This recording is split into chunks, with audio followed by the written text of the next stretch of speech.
Welcome back. Now when it comes to drones, bigger isn't necessarily better. In fact, some of the scariest drones currently on the drawing board aren't massive bombers or flying death machines. Instead, they look something like this. What do you think, 4 spiders, 1 per floor? Let's do 8. I gotta eat.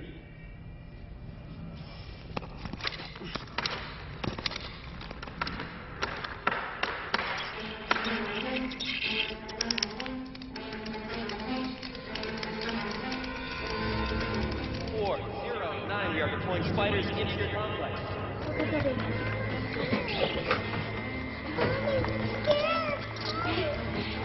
Scanning. Keep your eyes on the system. Stay still, baby. Open your eyes. Good day. Sure, that's just a movie. But here's the thing about science fiction. It has this uncanny ability to turn into science fact. This picture isn't from the movie. It's an actual spider drone designed by defense contractor BAE Systems. And as their own promotional video shows, spiders are just one small part of their drone family. In fact, scientists now say that the future of drone technology lies in mimicking and replicating the behavior of insects, creating in fact a virtual drone swarm that operates independent of human control, linked by a single computer algorithm. And naturally, that computer program has already been designed. This is what the computer simulation looks like. It envisages a swarm of tiny drones that home in on a target simultaneously and attack it. The little triangles are the drones and the squares are the targets. But the problem with such a successful weapon system is that, well, every military on the face of the earth wants a piece. And if you're the only one whose army doesn't have a drone capability, well, then all the other generals are just going to laugh at you. And one country keeping a very close eye on drone developments is Russia. In the Georgian conflict, Russia lost 3 fighter jets, mainly because they did not have aerial drone surveillance. The Georgians did better because they did have the capability, and Georgia's drones didn't come from the US. Georgia's drones came from Israel, which has emerged as a leader in drone technology. And so the Russians decided that, hey, if you can't build them, may as well buy them. Russia bought 12 UAVs from Israel in June this year, a deal that, according to media sources, effectively blocked the sale of an anti-aircraft system to Iran.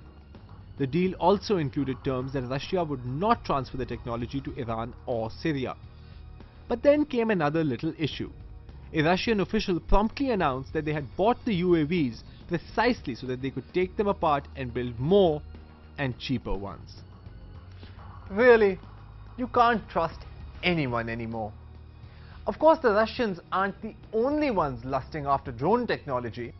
And according to one estimate, there are now about 43 countries trying to develop this technology.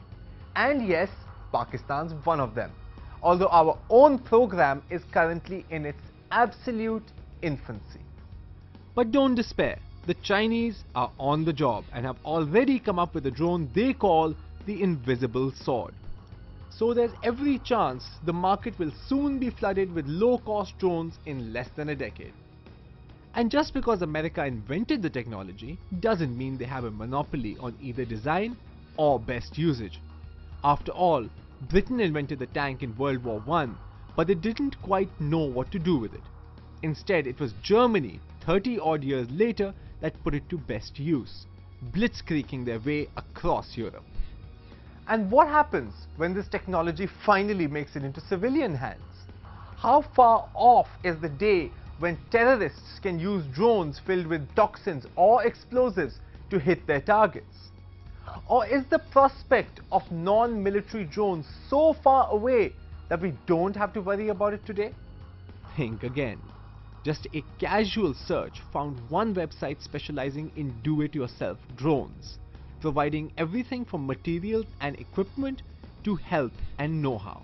There's even a discussion board that answers such questions as, I need a drone that can transport 30 pounds of rocks from point A to point B. Can you help? About a dozen people answered. Now, in this little presentation, I haven't gone into the ethical and moral implications of all of this. Should humans be taken out of the loop in such a way?